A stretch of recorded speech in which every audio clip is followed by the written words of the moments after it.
Hi guys, we're here at the Ipswich Race of Champions, day 1 practice day and qualifying. We're 2 practice sessions in. Today's been going alright, considering it's my first race meet in about 6 months. We're getting better. First practice we were severely underweight, so that doesn't really count, but that second one, we're third. We're about 4 tenths off the pace, but I think we're in it because we're just, the go-kart, the balance isn't very good with all the weight because I'm so underweight as a driver. So we had to put a bunch of lead on, and that's sort of upsetting the balance for me, and it's just making it really understeering and not a lot of rotation. So we've lowered the chassis, given it a bit of toe out. We've shifted some weights to the front so it's not so far to the rear, so hopefully that helps it sort of get into the corner and rotate, not really understeer, because I'm having like a really massive understeer problem at the moment, which isn't, it's not very enjoyable to drive. So we're just going to fix that up, and hopefully it's better for this last practice, and we'll see how that is and head into qualifying.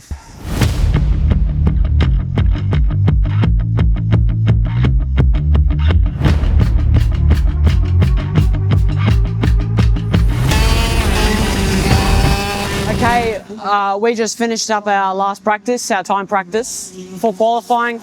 The changes were amazing. The go-kart was so much better. We still have a bit of an understeer. As you can see the front tyre, it's really grainy. That means we have a lot of understeer. But if you look at my rear tyre, it's pretty shiny. That means we're not sliding in the rear, which could be a good thing.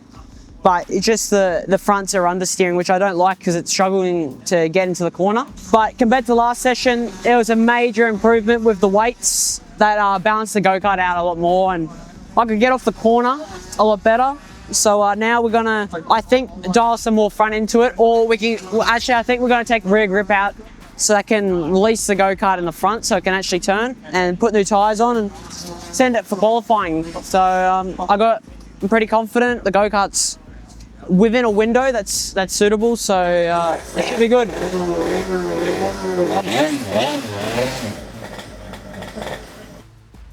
I played for quali.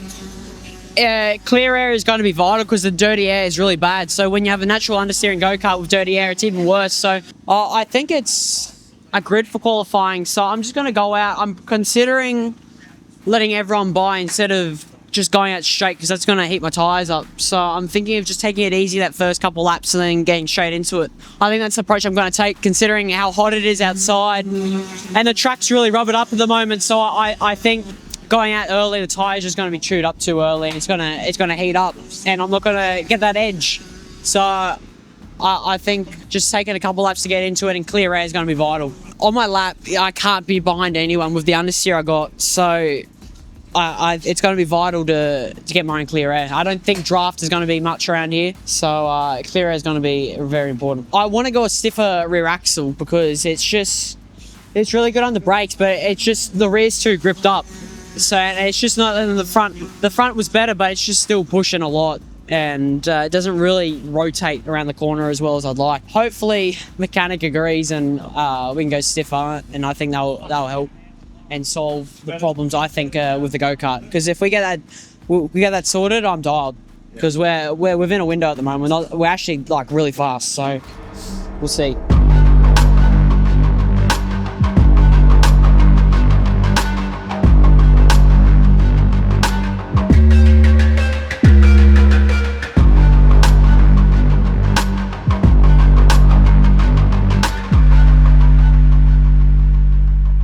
That capped off what was looking like a very good day, but unfortunately on qualifying, right as I was saying my hot lap, my throttle cable snapped. So about a minute of reassessing in the middle of the track off to the side. I tried doing a lap one-handed. I did a 48.6, which is a second off the pole time, which considering for one lap isn't that bad, but we're in 21st. Not ideal, not what I was looking for, or the Rusty's wagon was, but we're on for tomorrow. The go-kart is very quick. We solved our issues with the front end then.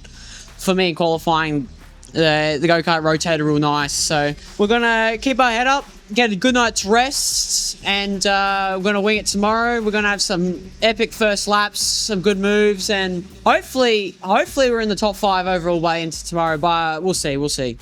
I'm not really looking for anything because anything could really happen tomorrow. So I'm just going to go in with an open head, back my skills. That will be a big thing, and I'll see what happens. I'm just going to be as aggressive as I can and just sort of wing it and see what happens. That's the way I'm thinking at the moment.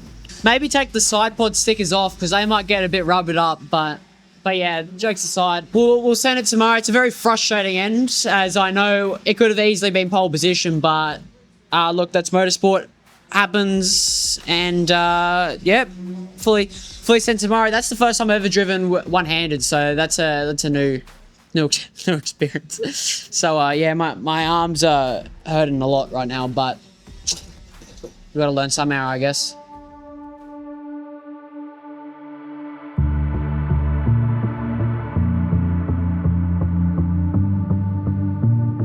Guys and cadets, I genuinely think you should get all the way out here because you need to carry as much speed and there's good grip. Like, I wouldn't be taking it if there wasn't good grip.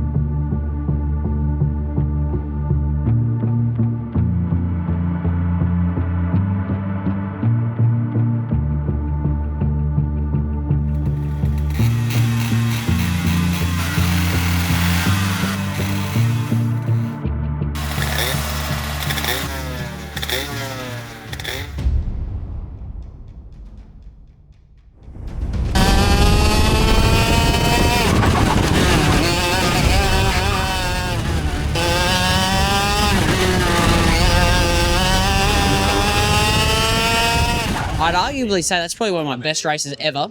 16 spots in one lap from 21st to 5th in one lap. We finished up second, fast on track. The go-kart was dialed. No game plan, and sort of as I was going over the red line, I looked behind and I sort of realised who I had behind me, and I wasn't too threatened by them. So I was like, all right, well, I'm just gonna back off a little bit, not too much. And I just timed the run beautifully, and I was full throttle and the lights went out and I could get out of the tram tracks and just go straight up the inside. Like, just nothing. I was just off the throttle, like rolling for a little bit. And then right as I thought I had a good enough gap, I got straight on the throttle and I timed it beautifully because I wasn't watching the go-kart in front of me. I was just getting a good gap, but I was timing it off Susan Harlow, who started first. I just saw in my eyes when he started to go, and that's when I thought it was time. And they all balked up, which helped me get through. So, fastest lap, second place. That's pretty good. Well, I knew I had a good go-kart, so I was like, this is track position I'm probably never going to get again, so I had to capitalise on it, use my pace. So I was in 5th, and I knew I had 12 laps and I was fast, so I wasn't too eager to get past the guys in front of me up to 2nd. I knew I wasn't going to get 1st, but 2nd was easy, so I just plucked them off, and there was times where I could have passed them, but I was like, nah, too risky. So I backed off and I waited till I knew the move was properly on, and that's how I sort of approached it. And when you're in situations like that, you sort of got to take them. You can't let them go. You can't blow them away. So because it's never really going to happen all the time. So I guess, and I was methodical, and I just used my kart pace pretty much. Drive hard, but not 100%, just to a solid degree where I knew where the go-kart was at, and I could bring feedback to my mechanic and just have a consistent run without making too many mistakes or just not getting the best out of the session. So I did that. I was just doing consistent laps. I think I did like 6 laps in a row of the same lap time. So that's always helped. That's one advice I got is, even when you don't have the pace, be as consistent as possible. Not, for instance, 47.9 and 48.3 and just like wavy. It's just if you can do like a 48.1 consistently, that's going to end up quicker than doing a 47.9, but then 40. Just consistency is the key when it comes to racing. So I'm going to use that track position, that heat 1 to my advantage. I don't think I'm going to try to do the same in heat 2 because it's very high risk, high reward, and I don't think it's really worth it. So I'm just going to take it easy on the start. I'll try to win it on lap 1 like I kind of did. That was the plan I was going with. So I just a solid finish, another top 10, and I think they'll be top 5 for heat 3, which then is the important one for the final. So yeah, I just use my kart pace, be patient.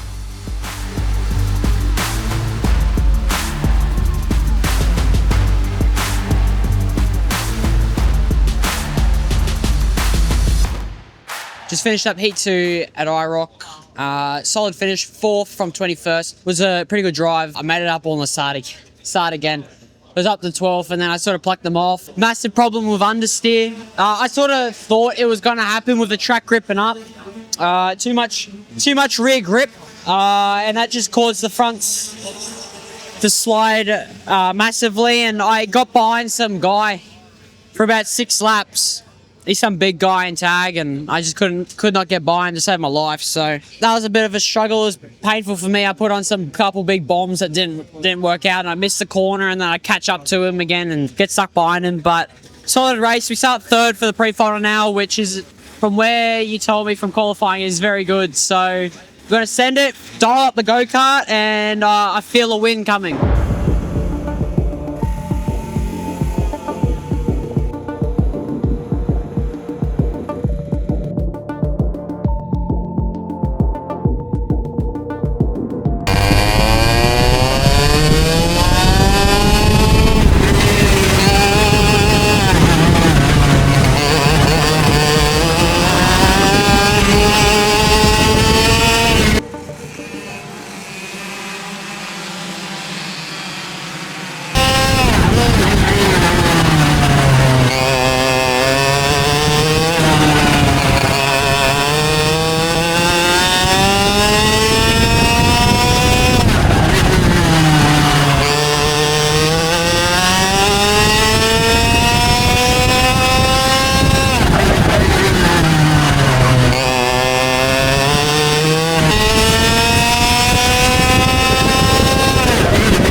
That was the best the go-kart's been. We made some changes. We went up a sprocket, changed the seat geometry. We moved it closer to the steering wheel to help with understeer. 100% helped. The jack was actually really good. Jack and the rotation was good, and there wasn't a lot of understeer, so that helped. We went 5 mil wider a side in the front for more initial turn. Now in hindsight, I think maybe for a bit more mid-corner grip we could maybe take that out, but I don't know. Just getting that launch off the corner, and it wasn't maxing out at all, so that helped. Which was good. And then, yeah, just chipped away at it. We were slowly catching him. I think in the final, if that was a final, I think I might have been able to get to him, but should, coulda, woulda. We'll see for the final.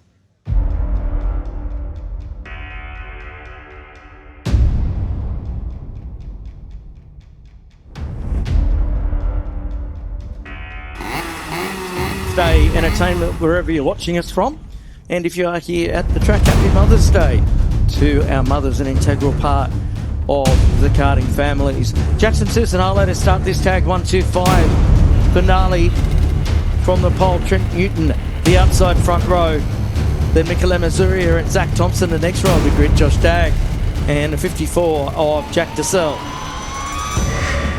We're away. Good even start. It's Jackson Susan Harlow. It's been in good form here this weekend. Susan Harlow leading over Newton as they head their way up to the top part of the race circuit on our first lap of 20 here this afternoon, this morning. The Missouri has got himself into third, the Lightning McQueen colours on the car. Of course, Mika raced the World Championships over in the UK last year. Fresh from winning his Australian Championship. Then Missouri having a look up the inside of Newton. He goes to second. Now that Missouri is into that clear second spot, what can he do about Jackson Susan Harlow. Now Missouri has been chipping away here. He's got that gap down to 0.15. He had a good lap the last time through. Susan Harlow just 0.3 of a second slower, but now he's fought back. He's taken a tenth out of La Misuria. Susan Harlow not slowing down, a 47.872 that time by. He's now got a second over La Misuria. He's fanging that thing as they come through the final set of turns. Here he is. Jackson Susan Harlow takes the win. Second spot to Mika La Misuria. Newton, a great drive to come home in third. Just waiting now on the remainder of them to come on down.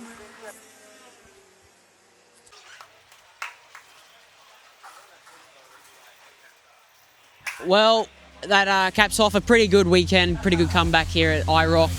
Second place in the final to Susan Harlow, who's the Australian Championship leader, which is a pretty good comeback after 5 months in my books after qualifying. 21st, shame about the throttle cable. I think we might have had a run early in the weekend for a couple wins if that didn't happen, but just pushing from all the way back, sort of, my tyres weren't the best by the end of the final and I just didn't have it at the end. He gapped me quite a bit. About 5 laps in, I caught him about a half second and right on his bumper, but his go-kart started to come on and mine came off a little bit and he just pulled away. But yeah, right into that second last corner and I was like, oh, I'm going to wait here for another lap. But then he just gapped me, I had no pace. So even if I did pass him, I don't think I would have held on. So I have no regrets on my side. The go-kart was the best it could have been. Job well done. I was consistent. I knew I wasn't going to win, so I just focused on good lap times and good data testing and just a nice finish for me, knowing that I did my best and I executed that to the way I wanted. So look, no complaints. Trent came third, Josh came fourth, so it's a good finish for the Power Republic engines, 2, 3, 4. Yeah, the start was good. Trent got going good. His rock just fired up, so he got into second early. I thought he was going to have a crack at Jackson early, but Jackson just was too fast and Trent could have done it, so I capitalised down the back straight, got past Trent, and then I went after Jackson, and yeah, we pulled away from Trent. I don't think Trent was quite fast enough, so I don't know what to say. I mean, $500, it's pretty good, so it pays for this weekend. Biggest lesson I learned is if you qualify bad, it's not the end of the world. You can always come back. You got to back yourself. That's after qualifying, I knew I had the go-kart to come forward and I trusted myself. But I just backed myself. That was a big thing because I knew I had the go-kart after Friday. We just got the go-kart good, and on the first race, I knew if I took a chance, I could pull it off. So I did that, and we're here now. Well, the Arrow I drove today, it was good. It had its strong suits and its weaknesses, and finding to capitalise those benefits. And starting 21st, I couldn't use those first 5 laps where the Arrow is strong to my advantage.